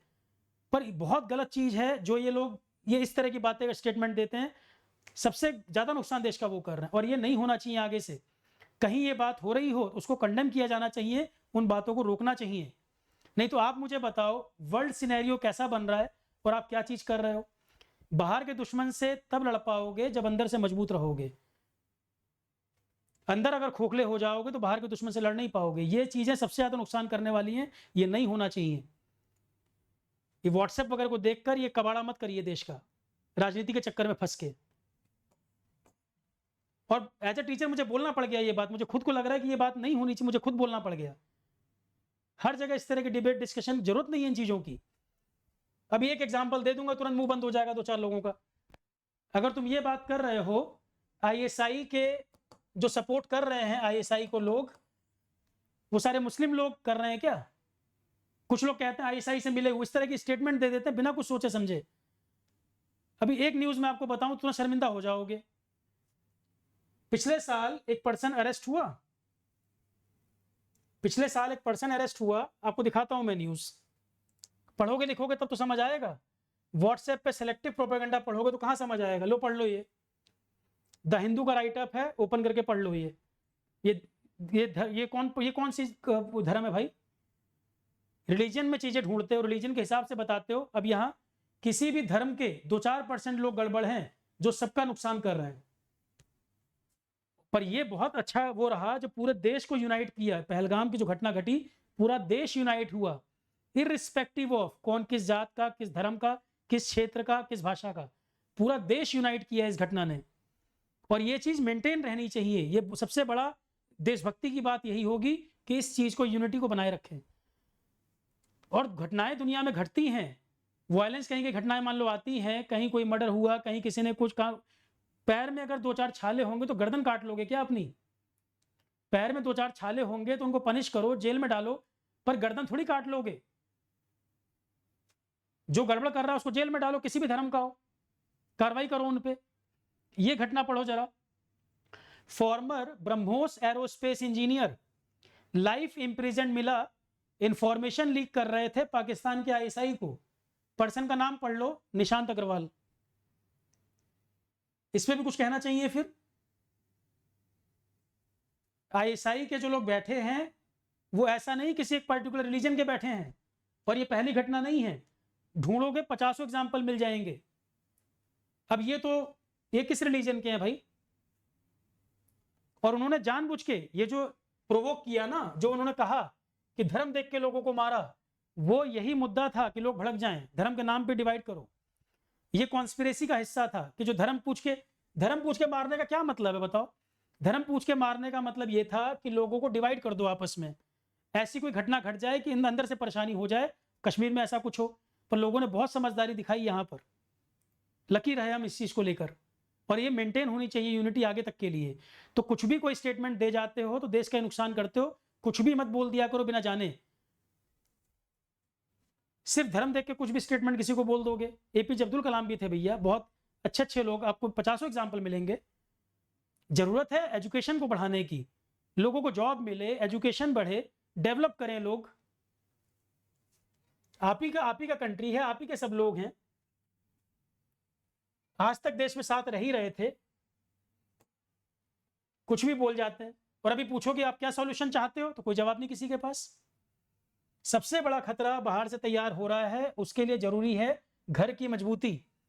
घर की दीवारें जितनी मजबूत हो सके उतनी मजबूत करने की जरूरत है कि बाहर से हमें खतरा है। और बाहर से खतरा भी एक से नहीं है, सारी तरफ जो पड़ोसी हैं इक्का दुक्का को छोड़ के, जो हमारे क्लोज भी थे वो भी दूर जाते जा रहे हैं। तो ये समझने की बात है कि बिल्कुल कंट्रोल रखना इन चीजों पर। और जो राजनीति भी कर रहे हैं दिन रात, स्टेटमेंट कुछ भी ना दे दिया करें, बहुत सोचा करें। देश रहेगा तो राजनीति भी रहेगी। मुझे लगा एज ए टीचर रिस्पॉन्सिबिलिटी है इन चीजों पे बोलना चाहिए, इसलिए मैंने बोला।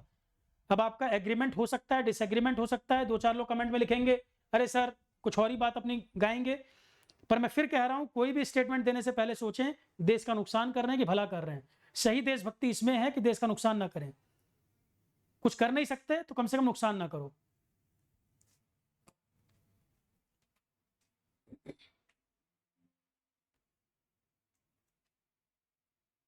क्योंकि जितना सीधा सीधा मामला दिख रहा है उतना सीधा है नहीं। देखो शिमला एग्रीमेंट की ये फोटो थी। पर वॉर, मैं फिर कह रहा हूं, पाकिस्तान प्रोवोक करता रहेगा और वॉर आप टाल नहीं सकते। चाइना पाकिस्तान को चाबी भरेगा, पाकिस्तान ऐसी हरकतें करता रहेगा क्योंकि वहां पे पब्लिक नहीं चाह रही वॉर, आर्मी वहां की अपना रिलीवेंस शो करने के लिए ऐसा कर रही है। तो युद्ध तो अनअवॉइडेबल है, पर मजबूती जितना हम बेहतर सिचुएशन करके युद्ध करेंगे उतना अच्छा रहेगा। एग्जाम्पल के तौर पर 1971 वॉर की जब बात थी, मैंने पढ़ाया भी डिफेंस में, इंदिरा गांधी ने सैम मानेकशॉ उस समय थे तो उनसे कहा युद्ध के लिए कि पाकिस्तान गड़बड़ कर रहा है और युद्ध की स्थिति। सैम मानेकशॉ ने कहा कि अगर तुरंत युद्ध करना पड़ जाएगा तो हार जाएंगे, तैयारी होनी चाहिए, बर्फ पड़ी है, बर्फ पिघलेगी, ये सब कुछ सिनेरियो था उस समय का। तो उन्होंने कहा वेदर हमारे फेवर में जब होगा तब हम करेंगे, ये तैयारी मुझे करने दीजिए, ये मुझे डिसाइड करने दीजिए कब सही मौका होगा। तो वॉर उन्माद में या जल्दबाजी में नहीं होती, पूरी प्लानिंग होती है उसकी। और मीडिया को उतना ध्यान देना पड़ेगा क्या दिखा रहे हैं क्या नहीं दिखा रहे हैं। कुछ भी वीडियो ना बनाए, कुछ भी ना बोलने लग जाएं। मैं देख रहा हूं इतना मतलब शर्मिंदगी की बात है, एक चैनल 2 ग्रुप बना दिए कि आप इंडियन डिफेंस के हैं, आप पाकिस्तानी डिफेंस के हैं। इंडियन मेजर और लेफ्टिनेंट को पाकिस्तानी डिफेंस का एग्जाम्पल देकर समझा रहे हैं, पता नहीं क्यों कर रहे हैं। ये शर्मिंदगी की बात नहीं तो क्या है ये? मतलब मजाक लग रहा है। जिसके घर में डिफेंस में लोग हैं ना, उनसे पूछना क्या बीतती है जब युद्ध की स्थिति बनती है। टीआरपी और व्यू के लिए और मसाला की चीज नहीं है युद्ध। कई लोगों ने करगिल देखा होगा, 1971 पता होगा। युद्ध में जीत कुछ भी जाओ, युद्ध में जीतता कोई नहीं है। युद्ध में जीतता कोई नहीं है, कोई ज्यादा हारता है कोई थोड़ा हारता है, नुकसान दोनों का होता है। युद्ध में अगर आपको हम जीत गए तो जो नुकसान हुआ उसको भी तो कंसीडर किया जाएगा, नुकसान दोनों को होता है। तो अल्टीमेटली हार तो दोनों की है, युद्ध में जीता कौन है? 2 लोग लड़ रहे हैं, एक को ज्यादा चोट लग गई, को कम लग गई, नुकसान दोनों का हुआ। युद्ध सबसे अंतिम सॉल्यूशन होना चाहिए किसी भी चीज का, जब कोई रास्ता ना बचा हो। मेरा अपना ओपिनियन इस पर यह है। पर फिर मैं कह रहा हूं युद्ध थोपा जाएगा, अवॉइड नहीं कर पाओगे। रीजनल सिचुएशन ऐसी बनी हुई है और लेयर बाय लेयर मामले जुड़े हुए हैं। आज नहीं तो कल झेलना तो पड़ेगा ही, पर पूरी प्लानिंग पूरी तैयारी के साथ। पर लोग उससे पहले क्या करें, अंदर की मजबूती ध्यान रखें। और मीडिया भी इतना सेंसिटिव होना चाहिए क्या दिखा रहा है। गवर्नमेंट के नोटिस के बाद भी उल्टा सीधा चला रहे हैं। ये ऐसी गलती रशिया यूक्रेन वॉर में कर रहे थे। रशिया यूक्रेन वॉर में तो मुझे फोटो खींच के 2-3 भेजना पड़ा कि भाई क्या दिखा रहे हैं टाइटल, रशिया आपका दोस्त है और किस तरह के न्यूज चला रहे हो आप, कुछ मतलब ही नहीं है कि क्या कर रहे हो। ऐसी गलती 1955 के बाद चाइना का जो प्रीमियर आया था इंडिया, यहां के मीडिया ने खबर छाप दी थी और उसके बारे में कुछ उल्टा सीधा फोटो बना दिया था। इतना नाराज हो गया था कि रिलेशन खराब होने में वो भी कारण बन गया था। यहां आप डेमोक्रेसी है, फ्रीडम ऑफ स्पीच के नाम पे कुछ भी लिख रहे हैं, कुछ भी छाप दे रहे हैं। चाइना वाइना में नहीं चलता था यहाँ, वहां पे उनके नेता को भगवान की तरह ट्रीट करते हैं वो लोग। इतना इररिस्पॉन्सिबल मीडिया यहाँ पे छाप दिया और वहां पे इशू बन गया इस बात को लेके कि हमारे प्रीमियर गए, उनकी बेइज्जती कर दी गई। यहाँ पे नॉर्मल था ये और वहां पे बड़ा मुद्दा बन गया। तो ऐसे ही कुछ भी नहीं हो जाना चाहिए, जिम्मेदारी होनी चाहिए।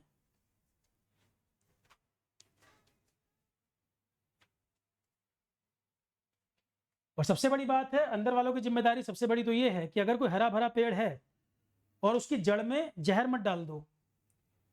तुम्हारी तो उम्र हो गई होगी, तुम निकल लोगे, आने वालों के लिए परेशानी खड़ी कर दोगे जो नई जनरेशन है। तो कुछ भी बोलते हो, कुछ भी कहते हो, तो पहले हरे भरे पेड़ की जड़ में जहर मत भर दो कि तुम तो निकल लोगे, बाकी लोग जहरीले फल खाएंगे जीवन में।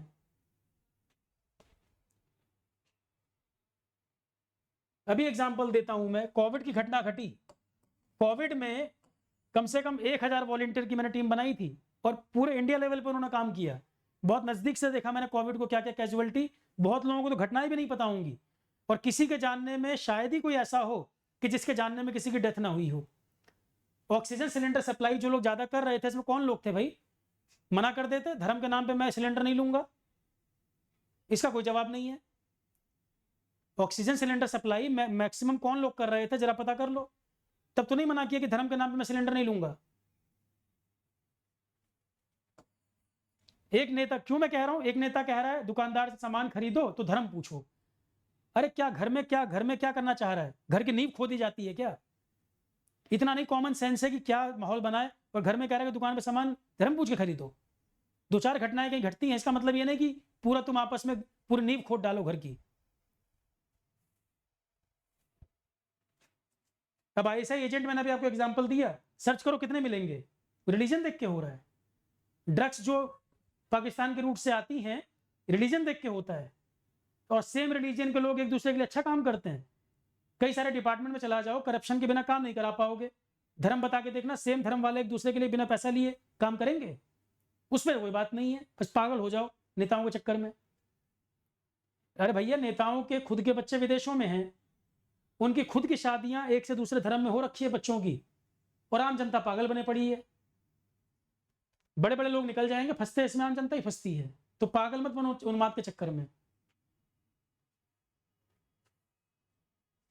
गांधी को गाली बकना शुरू कर देंगे, नेहरू गाली बकना शुरू कर देंगे। फॉरेन पॉलिसी जब भी बात आएगी, नेहरू के बिना फॉरेन पॉलिसी इंडिया की बात नहीं कर सकते आप। और जो काम करेगा गलतियां भी करेगा। अभी भी लोग प्रयास कर रहे हैं, पर दुश्मन बहुत बड़ा है। ऐसा नहीं कि एस जयशंकर ने काम अच्छे काम किए, लगातार विजिट हो रही हैं, रिलेशन बिल्डअप कर रहे हैं, पर नेहरू की फॉरेन पॉलिसी भी अच्छी थी। जिसने जो अच्छा किया है उसको हम धो नहीं सकते। और फॉरेन पॉलिसी नेबरहुड में मेंटेन करना बहुत जरूरी काम है।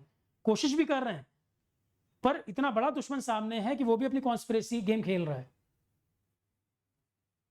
चेस का गेम चल रहा है एक तरीके से, समझो किसकी चाल भारी पड़ेगी।